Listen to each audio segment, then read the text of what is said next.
Hello and welcome to Hadoop Exam Learning Resources. In this session, we'll be moving towards the Python dictionary and we'll discuss about this. We have little bit touched upon the dictionary in previous sessions.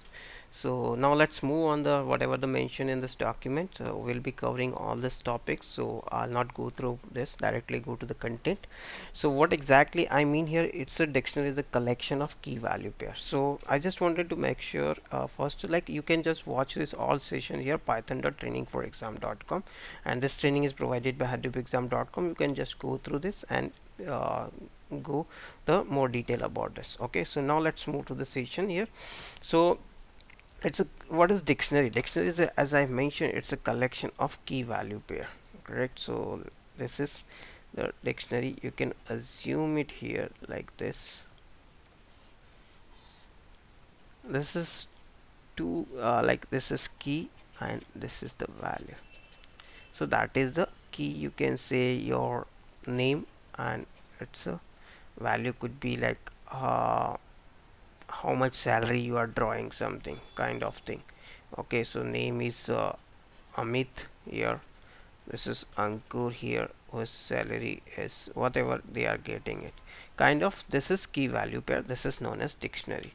So now create a dictionary. We can create an empty dictionary just using the dict operator, dict function here. Okay, so this is the way we can create the empty dictionary.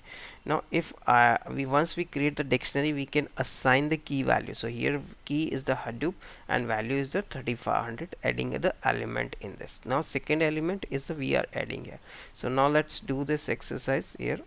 Add two element, create and first an empty list and then add two element in this. Okay, so this you can see here we have added two element to the list. So and now you can see list is here is represented by the this middle braces, correct? So we said middle braces here. So and this is the key and this is the value separated by the colon here, you can see here. Okay, so this is the key value separated by colon. Now if I add another element to the dictionary, let's see what happened here. Correct, it is 3900, so this value should be updated, correct? So previously it was 3500. Now let's see what exactly it's a spark value. Now here 3900, sorry, that was 3500, now it's 3900. So it's again mutable. So dictionary is also mutable. You can just change the value of the key or you can add new key. So as we are adding the element, once it's created, so we can add and do this. So order of the elements will not always be the same. Remember, this is like differently implemented internally, so order will not remain same. Accessing elements from the dictionary, how would you access the element? Based on the key you can access it. I'll give you the key and tell me the value, correct? So here we have key like Hadoop and Spark. If I would say what is my fee for this Spark course, what I will do is just use the square bracket here to get pass on the key and we'll get the value here. Okay, so let's do this exercise here.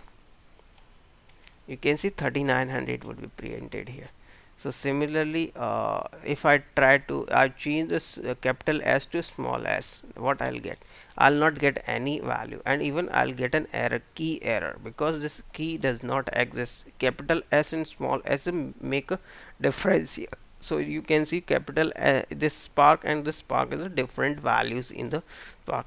So value you cannot use the case, like it's a case sensitive. Okay, if I check the length of the course dictionary, how many what is the length should is there? So there are two element in the list, correct? So two key value pairs, so it should give me the 2 as an output, correct? Now checking whether the key or value exists in the dictionary or not, how would you check here? Is Spark in the course dictionary? Let's check. It should return true because Spark is there. But if I would check the small s, or definitely it is not there, as we have already got the error from the previous exercise. So here you can see if I do this, it is a false, correct? Now checking for the values, if the value is there or not. So what I will do is, actually you cannot directly check the values. First you have to get the all the values from the dictionary contains. So I'll get the all values using the values function on the dictionary, correct. So this value function will give us the all values. If I print this all values, so you can see we get two values printed. So 2900 in all values, we can check here. Just no, false, it does not there, it is not there, correct. Now 3900, what you are saying, it is there or not? I would say it is not there, correct. Even 3900, you see, I'll tell you why it is not there. First, because this is in a string, this is in the uh, single quote, it is put, string is not there, this is an integer value, data type matters, correct here. So this is not integer, so if I do 3900 without the single quotation, then it will return the true, correct, because this value exists. So remember, data type matters here. Count the number of times quotes exist in a list. So now, as we have done word count in previous exercise here, so same, this is like same exercise we are doing using the dictionary, correct, which we have done in the previous exercise. So I am leaving this exercise to you. You can do this exercise as I have already explained this in the previous session, so I'm not going to do this. Okay, so just you do this exercise. It is exactly same as we have done in our previous exercise, okay, in previous, while reading while working with the list data type. Okay, so now traverse the dictionary. How will you traverse the dictionary, correct? So let me run this at list, because my code, it might require for our code to further get the value. So I'll just create it. This list name of the list is course count. Okay, so we might need this course count as an output in the next further exercise. Okay, so now traverse the dictionary. Okay, so I want to traverse the each element in the text. So courses, I've defined the functions, and for each course in the courses in the my dictionary, print the course name and core, and it's a fees we will be printing here, or it's a course count as we have done here. So this is the my course count I'll pass on here. So just define the function, so it's just printing the key value from my dictionary, correct. So what I am doing here, for the each element in the course, this is the course name, so this is the key here from the courses here, and course name, I'll it's a name of the, because for loop will return us the courses, and its key would be returned to us, and we will be using this key to get the value of the list here, correct. So here, if I would say course, so this would all list would all key one by one key would be written here. We'll use this key to get the value here, and this is the key itself. Okay, so let me print the value here. Here you can see, so each element would be printed here. So as is, this is the output. So course count is the output which we have generated from our exercise. So this is the how many times each course appear in this exercise site 1, and we are using it, and we are printing the each element from the key and value from the list here. Okay, sorry, in the dictionary. So dictionary sorting, if we wanted to sort here, so how would we sort it actually? So there is a for name in sorted. So first we'll get the key here. So as we are doing here sorted course count, correct. So course count is my key and value, it contains how many times each course is there. If I sorted, use the sorted function on this, so it will return all the keys in the sorted order. So now key would be in sorted order written. For each key in the list, whatever is written by this function, we will use as a name, as a key, and from this name I will get the, it's a value here as a course count. Here it is the getting the value out of this, correct here. So let's run this. Here you can see it's again printing the key and value. So getting my point, correct. Here what I mentioned here, it's in the sorted order now, correct. So what exactly I mean here, if I, this is our dictionary, correct. This is our dictionary. If I use sorted function on this dictionary, so what it exactly returns, all the keys in the sorted order. So let me show you the output of this first. So you can see all the keys in the sorted order would be output, correct. Next, what we are saying here, we are saying print the key itself. So this course cloud computing would be printed here, and then we are getting the value of this uh, count here, correct? So let me say, so name would be replaced by this value, correct? For each element it would be like one by one replace, and it would be 4 would be printed. So here you can see this is the first line. Similarly it happens for the each line in the each element in the dictionary, that would be happen. So now reverse lookup. So what exactly reverse lookup means here? Mm, reverse lookup means like I'll give you the value and give me the key. Till now what we are doing here, I am giving the key and you are giving me the value here, like in this case. Okay, so let me tell you, this is our map, correct? If I say give me all the courses which has count 10, how would you write this function? Okay, so you have to define the function, write a code for this to do this activity. So get based on the mm, dictionary name and its key, you can get the value, but now it's the other way around.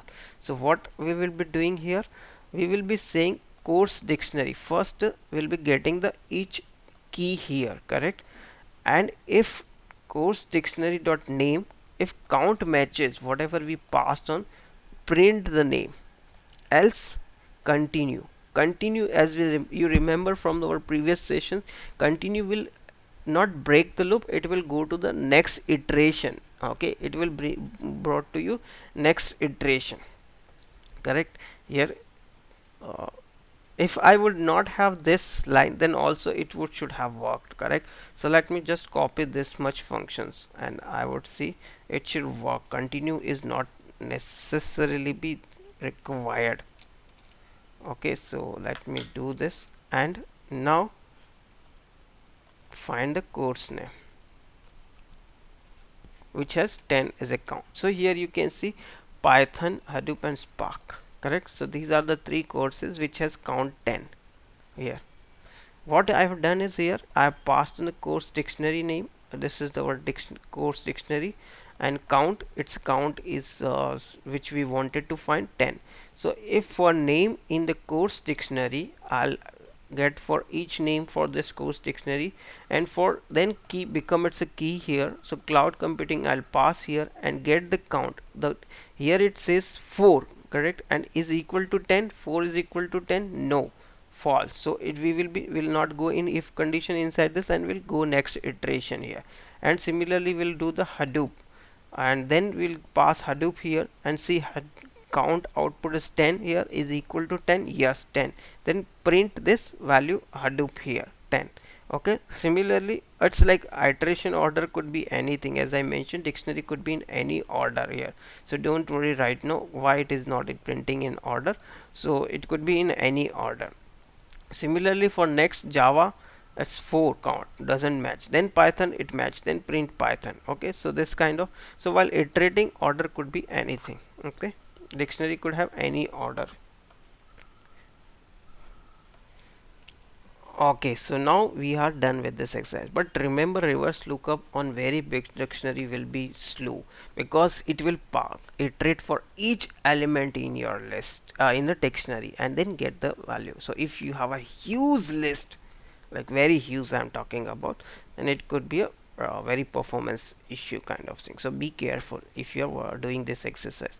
Now create a dictionary which will have keys as a course count, and all the courses with the same name count will be as part of value or as a list. So what here I mean here, like create a list here, a dictionary like this, 10 here, then contains all the element like Hadoop, Python, Spark, all has a 10 count kind of thing. Similarly 4 count, whatever the courses has a 4 count, whatever has a 2 count, correct? So this kind of dictionary you create using your existing dictionary.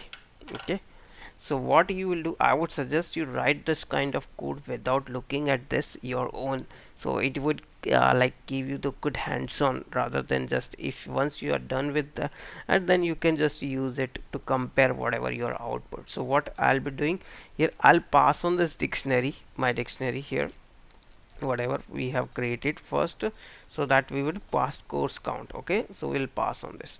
We'll first create an empty dictionary. Okay, and for each, so here we'll be iterating over the dictionary. So let's say we have our dictionary here, course dictionary, correct? I would say this is our dictionary. No, this is not the good one. Example, course count here, sorry, this is the good example here. So what I'll be doing here, if I would say group dictionary is my empty dictionary, so what I'll do, first go here, for this key I'll say I'll value is 4, correct? So what I'll create a group dictionary key as a 4 first. Okay, so I'll create a 4 as a key first, correct, and then I would add as an element here cloud computing, correct. Now next I'll come to the next element, Hadoop colon 10. If I'll check key, this is a key and this is value in the dictionary, I can check based on the key immediately whether this key exists or not. 10 does not exist, so now create another entity in dictionary and add as an Hadoop here, correct. Now next it come to the 4, again 4 is there, correct, in the list, in the dictionary, so Java would be added here, we will append here Java.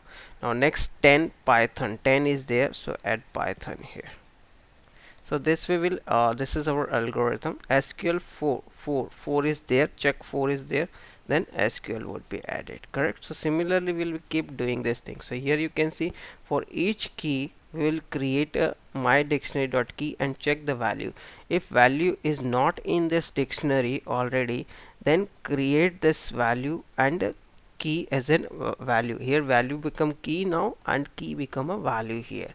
Else exist, find the existing key here and append a value, just like key here as a value to the dictionary, correct, whatever algorithm which we have discussed right now. So let's start defining this function. I hope you understand this, like okay, so now return the group courses here. Okay, so we have defined the function. Now pass on the course count and we will see the result here.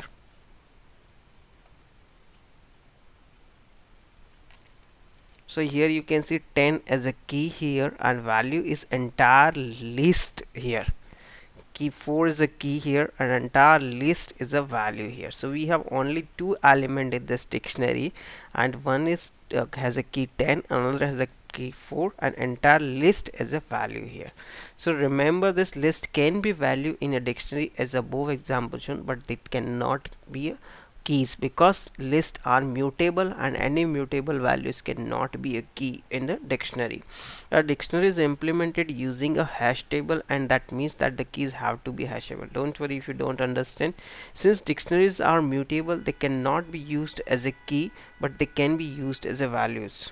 As we have seen, like this group discourse has a key as a value integer and a key and a value as a list. Similarly, you can have a key as any immutable thing, but value can be, you can have a dictionary itself as a value.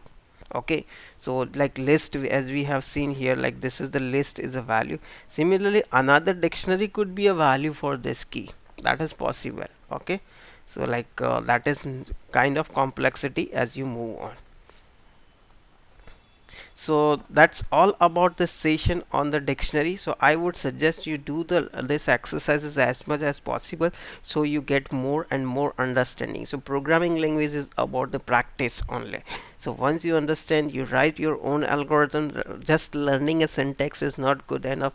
To become a good programmer, you should be able to writing your own algorithm. So such kind of problem, without looking at the solution, you write it, so you'll remember the syntax as well as you become a very good in the algorithm side. So algorithm is very important when you learn the programming languages. So we can just give you the few exercises in the training. We cannot give you the entire all the available exercises, correct? So you have to do your own the exercises to become an expert. So I would suggest you can pick up any book and start doing the exercises actually. So that would be very helpful, whatever the exercises they give it. So you can pick up the book and you can do the exercises, any Python book which has a very good exercises in that, and you implement it. If you do like 40-50 exercises, I'm sure you would become Python expert. I'm 100% sure in this. Just complete the, like, at least this kind of big exercise. I mean to say, like, you write for each chapter, do the 10 exercise. You will become an expert in Python definitely once you complete the 40, 50, 60 exercises. So that's all about this session. Thanks for watching. If you're watching on YouTube, don't forget to subscribe on us. And these are all the material provided by the hadoopexam.com. And this session is mainly Python we have started creating, because we are moving towards the data science certification, as well as the training and machine learning, deep learning, etc. We'll be covering the concepts of this all topics. So that's the reason we are started the Python training. So thanks, and I hope you like this session.